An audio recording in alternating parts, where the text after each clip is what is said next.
우리는 계속해서 출애굽기 12장을 살펴보고 있습니다. 이 12장을 시작하면서 하나님께서는 모세와 아론에게 이스라엘의 첫 번째 유월절에 대하여 말씀하셨습니다.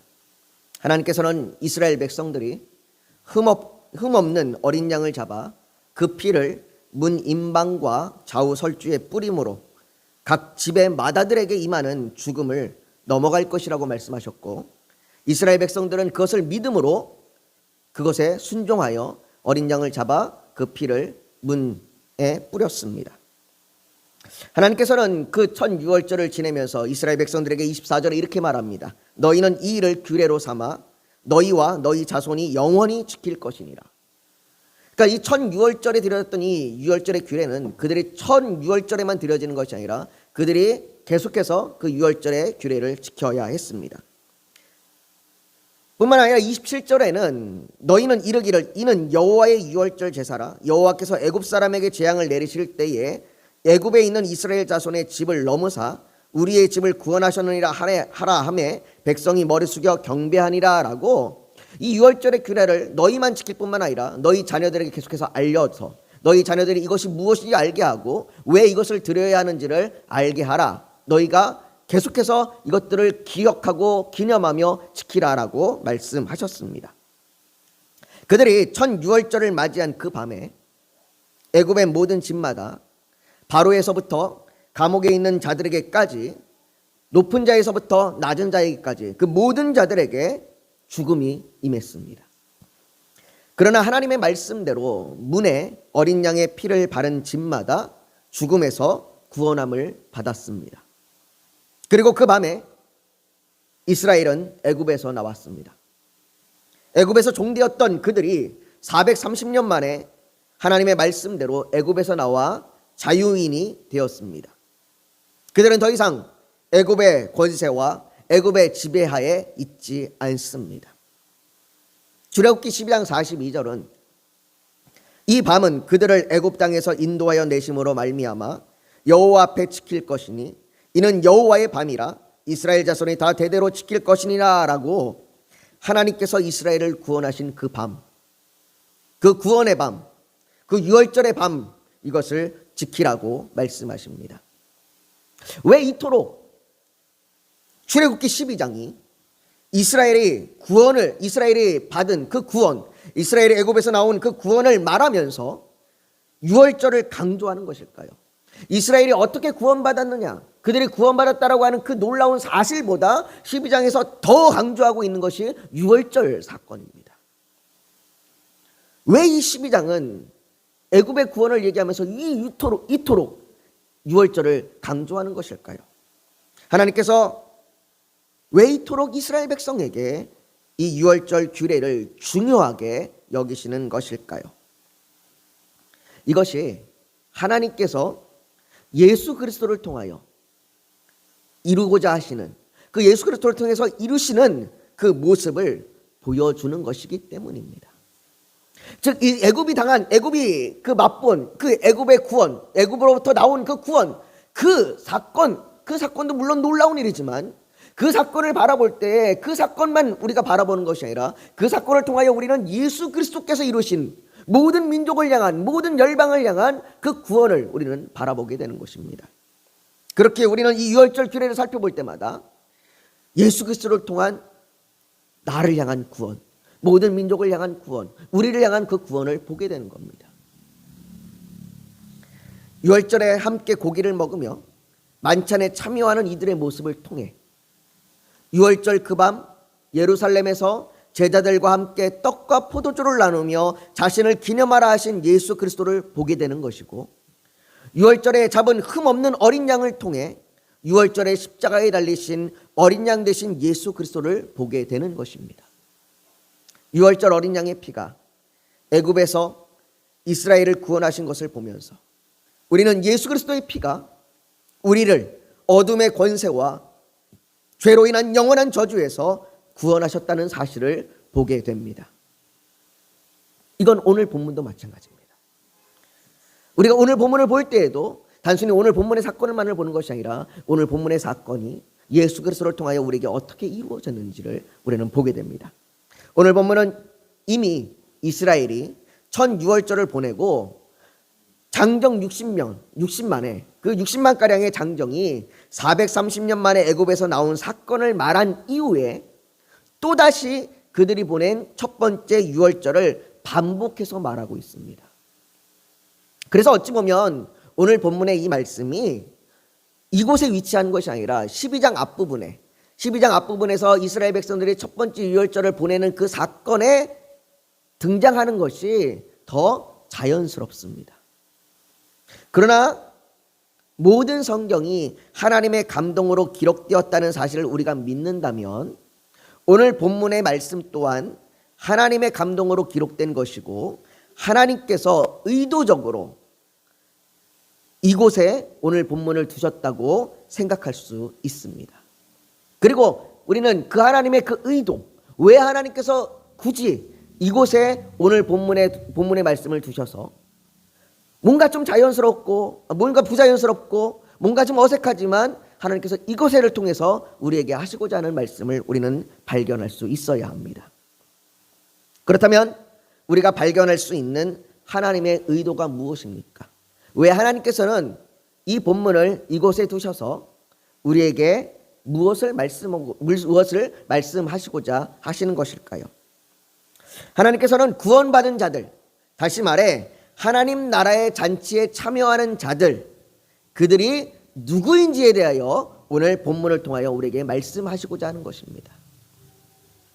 먼저 하나님께서는 49절에 이렇게 말씀하십니다. 우리 같이 한번 읽어볼까요? 같이 읽습니다. 시작. 본토인에게나 너희 중에 거류하는 이방인에게 이 법이 동일하리라. 지금 우리는 누구나 법 앞에 차별받지 말아야 한다라고 하는 것이 인간의 기본적인 권리라는 인식을 가지고 있습니다. 그러나 우리가 이런 인식을 갖게 된 것, 우리가 모두 법 앞에 평등합니다, 우리는 법 앞에 처벌받으면 안 됩니다라고 하는 이런 인식을 갖게 된 것이 그렇게 오래된 역사가 아닙니다. 이런 생각을 갖게 된 것은 불과 100년도 채 되지 않습니다. 아주 짧은 역사를 가지고 있습니다. 우리나라가 1894년에 신분제가 폐지가 되었습니다. 우리 그 1894년에 있기 전에는 우리나라는 엄연히 양반과 상인과 중인과 노비와 같은 이러한 신분 계층이 이루어진 사회였습니다. 그러나 1894년에 신분제가 폐지되었습니다. 그러나 그 이후에도 여전히 우리의 인식은 달라지지 않아서 신분제가 없음에도 불구하고 많은 사람들은 여전히 그 신분제 속에서 살아가고 있었고 그 신분제로 인한 차별을 당연하듯이 여겼습니다. 일제강점기에는 어떻습니까? 일제강점기에는 조선인과 일본인에 대한 차별을 비록 불합리하다고 여기지만 그러나 어쩔 수 없이 받아들이며 살았습니다. 조선인에게 차별을 받을 수밖에 없었습니다. 오늘날에도 법적으로 기본권을 인정하고 우리가 누구나 다 법 앞에 평등하다라고 우리가 그렇게 말하지만 그러나 여전히 우리의 삶에서 외국인 근로자들에 대한 차별, 외국인들에 대한 차별이 존재합니다. 그렇다면 수천 년도 전인 그 고대 이집트 시대에 그때에는 어떻겠습니까? 그때에는 법 앞에 평등이라고 하는 인식조차가 없었습니다. 그때는 종이었던 이스라엘과 애굽의 시민들이 차별을 받는 것은 당연한 것이었습니다. 그것이 그들의 인식이었고 그것이 그들에게 당연한 생각이었고 마땅한 것이었습니다. 그런데 하나님께서는 그들에게 전혀 새로운 방식을 말씀하시는 것입니다. 새롭게 세워지는 하나님 나라의 공동체, 새롭게 세워지는 그 하나님 나라의 공동체의 그 율법은 동일하다는 것입니다. 이방인이나 이스라엘이나 동일하게 하나님의 나라의 법에 적용된다라고 하는 겁니다. 특별히 오늘 유월절 규례에 대해서 말씀하시면서 이것이 이스라엘이나 이방인이나 인종과 같은 조건에 따라 달라지는 것이 아니라 그들이 믿음으로 할례를 받는다면 그 믿음으로 할례를 받은 자들이 유월절 만찬에 누구나 참여할 수 있다라고 그렇게 말씀하십니다. 여러분, 이것이 오늘날 우리가 세례와 성찬에 어떻게 참여하게 되는지를 보여줍니다. 우리가 세례와 성찬에 참여하는 것은 우리의 어떠함 때문이 아닌 전적인 하나님의 은혜입니다. 에베소서 2장 8절에서 9절에 말하듯이 너희는 그 은혜에 의하여 믿음으로 말미암아 구원을 받았으니 이것은 너희에게서 난 것이 아니요 하나님의 선물이라. 행위에서 난 것이 아니니 이는 누구든지 자랑하지 못하게 함이라. 우리의 인종이나 성별, 도덕적인 행위나 우리의 직위, 우리의 나이, 우리의 피부색, 우리의 어떠함이 그 우리에게서 찾고자 하는 그 어떤 것도 우리를 구원할 수 없습니다.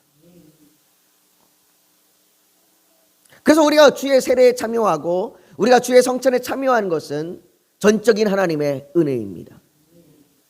그러나 때때로 이것을 망각하는 사람들이 있습니다. 이것을 잊어버리는 사람들이 있어요. 아니 오히려 그냥 잊어버리기만 하면 다행인데 아니 오히려 이것이 옳지 못하다고 말하는 사람들이 있습니다. 그래서 인간의 어떠함으로 자격을 갖추어야 한다고 말하는 사람들이 있습니다. 당신의 열심으로, 당신의 노력으로, 당신의 애씀으로, 당신의 수고로 당신이 주 앞에 나올 수 있다라고, 그것으로 세례와 성찬에 참여해야 된다고 말하는 사람들이 있습니다. 바울은 이런 자들은 다른 복음을 전하는 자들이라고 말합니다. 너희는 주께서 우리에게 주신 복음을 전하는 자들이 아니라 너희는 다른 복음을 전하는 자들이다. 그렇게 말하고 심지어 다른 복음은 없나니 다만 어떤 사람들이 너희를 교란하여 그리스도의 복음을 변하게 하는 것이라 라고 그렇게 말합니다. 심지어 다른 복음을 전하는 자들은 바울은 저주를 받으라 마땅하다고, 그들이 저주를 받을 것이라고 그렇게 말합니다. 왜 우리가 이것을 강조하고 바울이 강조하며 또 오늘 본문이 이것을 강조합니까? 그들 안에 섞인 무리가 있기 때문입니다. 38절에 보면 출애굽한 이스라엘 백성들이 출애굽해서 나올 때에 그들의 모습을 이렇게 기록합니다. 수많은 잡족과 양과 소와 심이 많은 가축이 그들과 함께 하였으며 라고.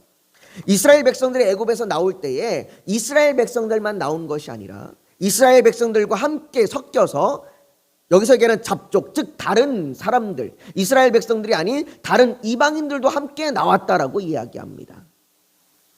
아마도 이들은 애굽에 머물고 있던 다른 민족의 종들이거나 아니면 애굽에 머물기를 싫어하는, 애굽에 머물면 오히려 그들에게 안 좋은 일이 나타날 수 있는, 그래서 애굽에 머물기를 싫어했던 사람들일 것입니다. 어쩌면 애굽의 재앙을 일으킨 여호와 하나님의 그 두려운 능력을 보고 따라온 자들도 있을 것입니다. 어쨌든 이들은 각자의 다양한 이유로 하나님의 공동체에 함께 참여했습니다. 그러나 오늘 본문 43절은 그 잡족들, 그 애굽의 하나님의 나라의 공동체에 같이 참여한 자들 중에 오늘 43절은 이렇게 이야기합니다. 우리 한번 43절을 같이 읽어볼까요? 같이 읽습니다. 시작. 여호와께서 모세와 아론에게 이르시되 유월절 규례는 이러하니라 이방 사람은 못지 못할 것이나. 45절에도 한번 볼까요? 45절도 같이 읽습니다. 시작. 거류인과 타국 품꾼은 먹지 못하리라. 하나님께서는 너에게 참여한 그 이방인들 중에, 너에게 참여한 자들 중에, 하나님 나라의 공동체 안에 함께 애굽에서 나온 자들 중에 유월절 규례에 참여하지 못할 자들이 있다고 말씀합니다. 하나님께서는 이들이 유월절 만찬에 참여할 수 없다고 말씀하십니다. 그들이 하나님의 공동체와 함께 있으나 그들은 하나님과 전혀 상관없는 자들입니다. 여러분, 이것을 요한복음 6장 53절의 말씀에 한번 적용해서 생각해 보십시오. 요한복음 6장 53절은 이렇게 말씀하십니다. 같이 읽어봅니다. 시작. 예수께서 이르시되 내가 진실로 진실로 너희에게 이르노니 인자의 살을 먹지 아니하고 인자의 피를 마시지 아니하면 너희 속에 생명이 없느니라. 여러분, 이 말씀에 적용해 본다면 교회에 속하였다고 해서, 이 교회에서 지금 예배를 드린다고 해서 모두 생명을 얻는 것은 아니라는 겁니다. 오직 인자의 살을 먹고 인자의 피를 마시는 자만이 생명을 얻습니다. 인자의 살을 먹고 인자의 피를 마신다는 것이 무엇입니까? 주의 성찬에 참여하는 자들입니다. 아까도 말씀드렸던 것처럼 주의 성찬에 참여하는 것은 나의 어떠함 때문이 아닙니다. 전적인 하나님의 은혜 때문입니다. 우리는 그 주의 성찬에 참여함으로 인하여 그 주의 성찬을 통하여 예수 그리스도의 죽으심을 기념하는 겁니다. 예수 그리스도의 죽으심이 나를 위하여 죽으셨고 나의 죄를 사하시기 위하여 죽으셨다는 것을 기념하는 것이고, 그 예수 그리스도의 죽으심을 통하여 내가 이전의 삶은 죽고 생명을 얻었음을 기념하는 것입니다. 그런데 고린도전서 11장 27절에 보면 이 주의 성찬에 대하여 이렇게 말을 합니다. 우리 한번 같이 읽어볼까요? 시작. 그러므로 누구든지 주의 떡이나 잔을 합당하지 않게 마시는 자는 주의 몸과 피에 대하여 죄를 짓는 것이니라.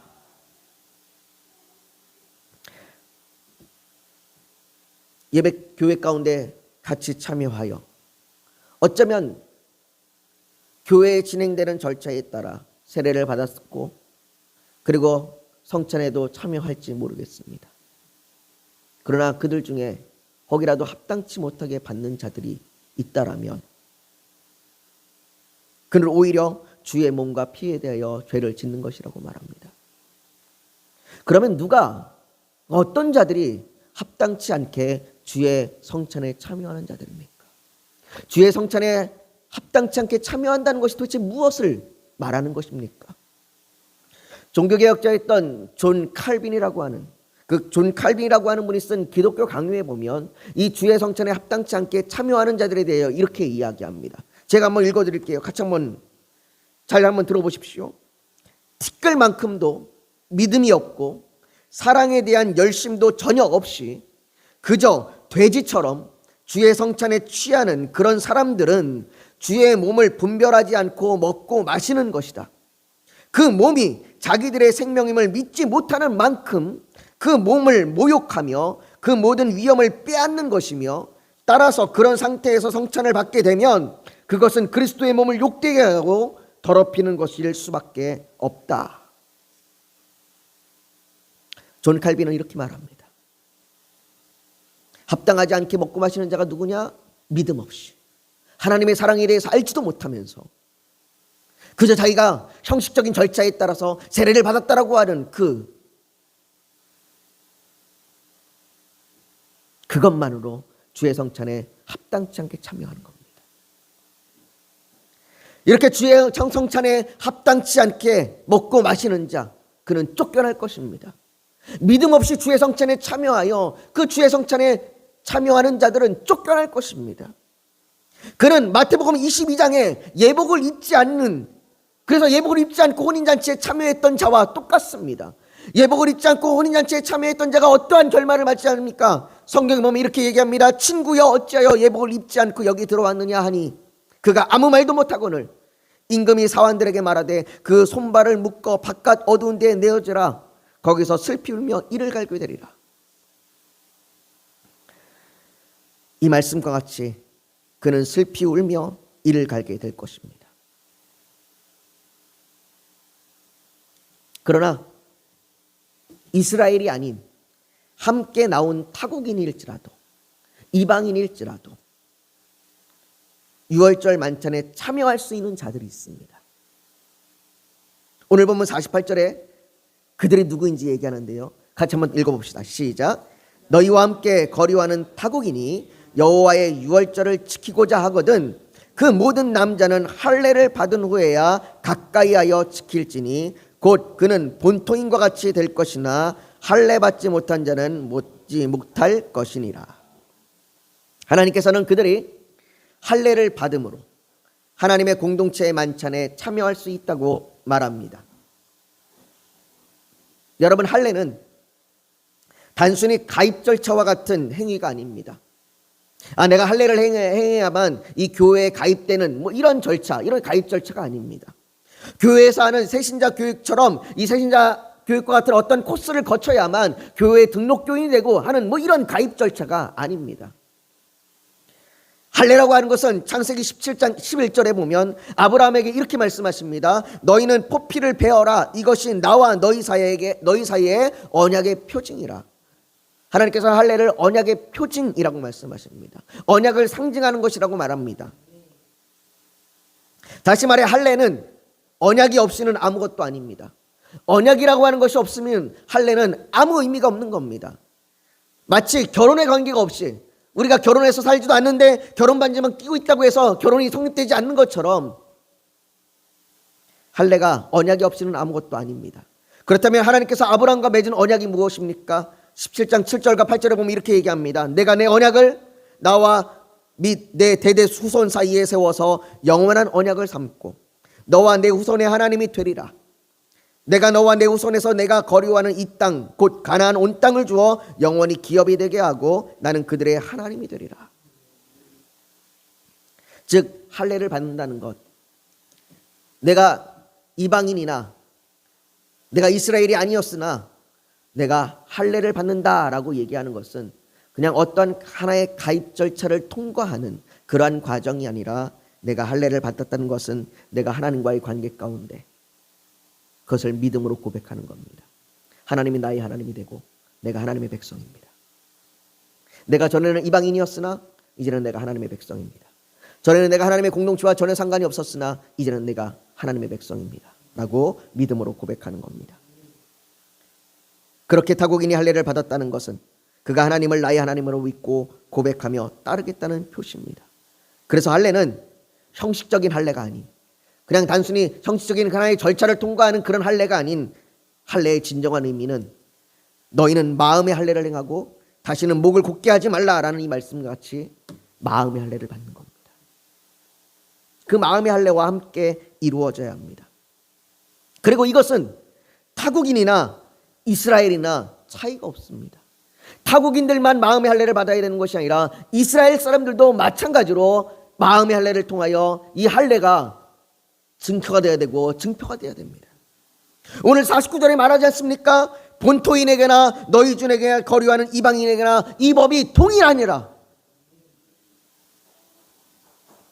그렇다면 여러분, 우리는 우리 자신에게 물어야 합니다. 나도 동일하게 이 법 안에 있는가? 나도 동일하게 이 법 안에 있는가? 무슨 말입니까?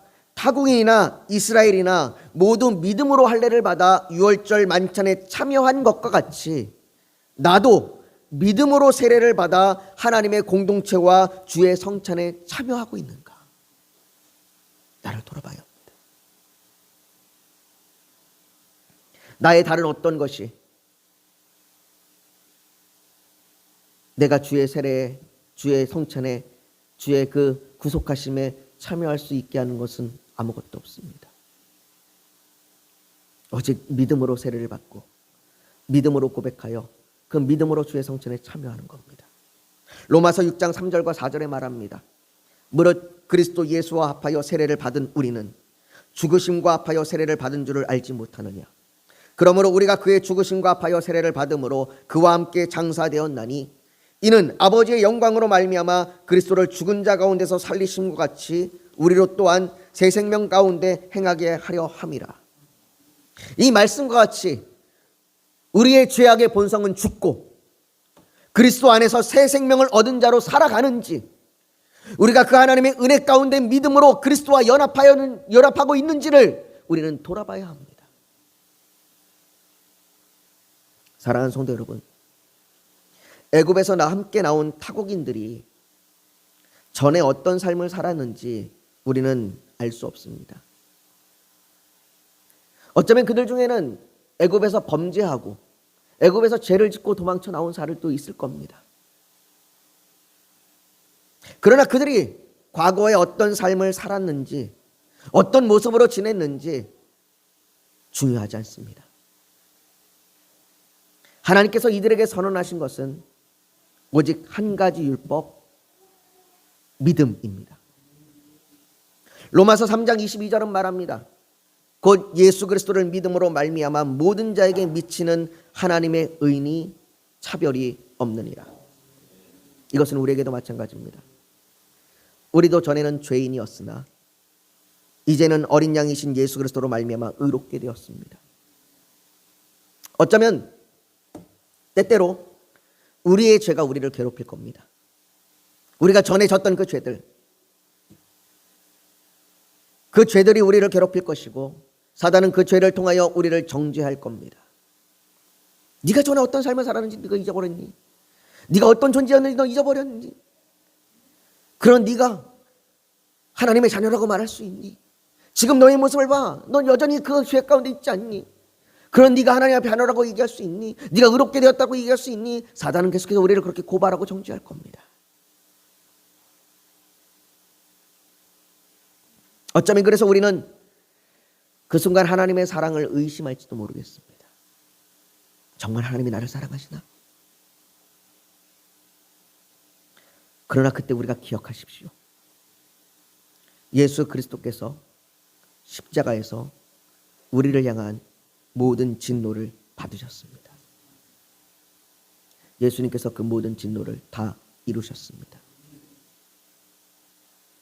그러니 사단이 우리를 정죄하고 고발할 때마다 우리가 믿음으로 의롭게 되었다는 것, 나의 어떠함 때문이 아니라 하나님께서 차별 없이 내리시는, 모든 자들에게 동일하게 내리시는 그 하나님의 의가 믿음으로 말미암아 내게 주어졌다는 것을, 그것을 예수 그리스도께서 이루셨다는 것을, 그 어린 양이신 예수 그리스도 그분을 바라보며 살아가시기를 주의 이름으로 축복합니다.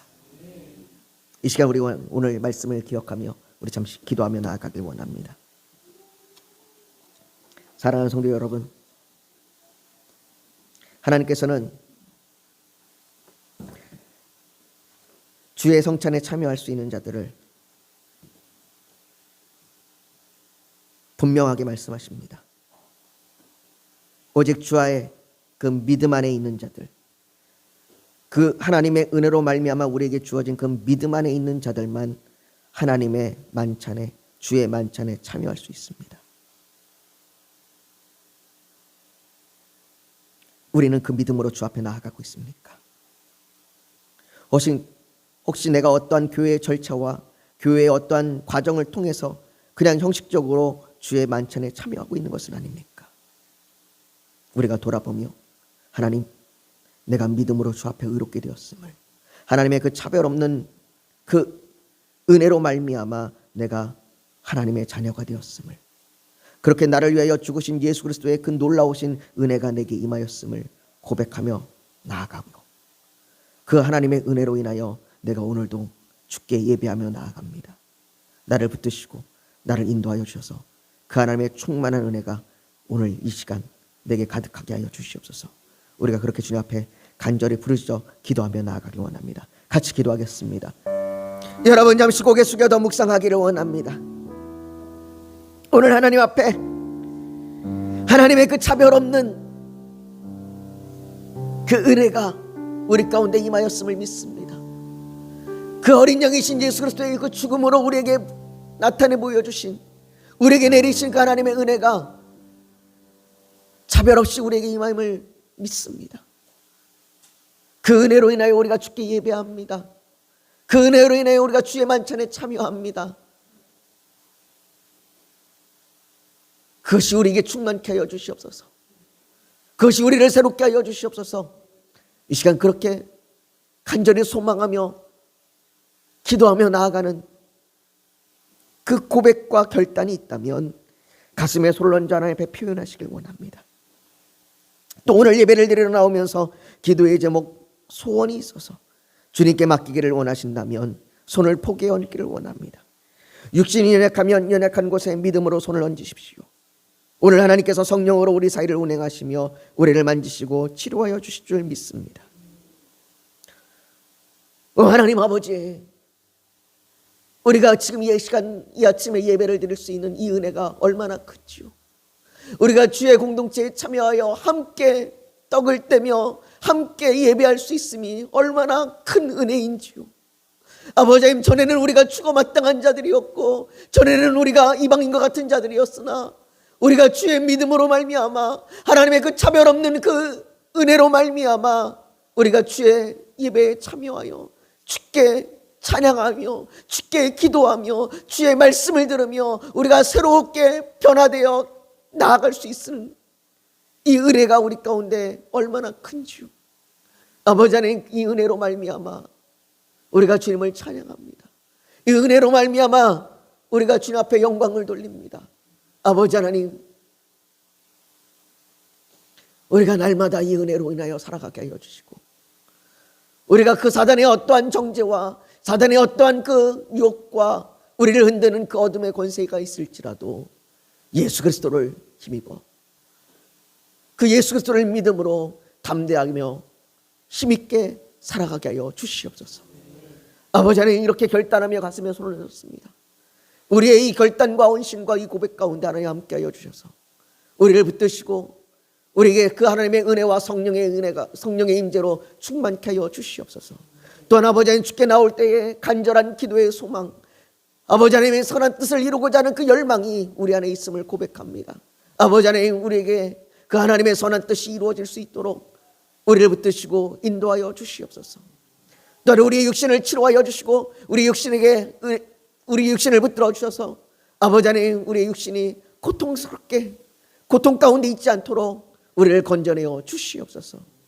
성령께서 우리를 만지시고 우리를 치료하여 주시고 우리에게 은혜로 덧입혀 주시옵소서. 모든 것 주 앞에 올려드립니다. 주님이 영광 받으시옵소서. 예수님의 이름으로 기도하옵나이다. 아멘.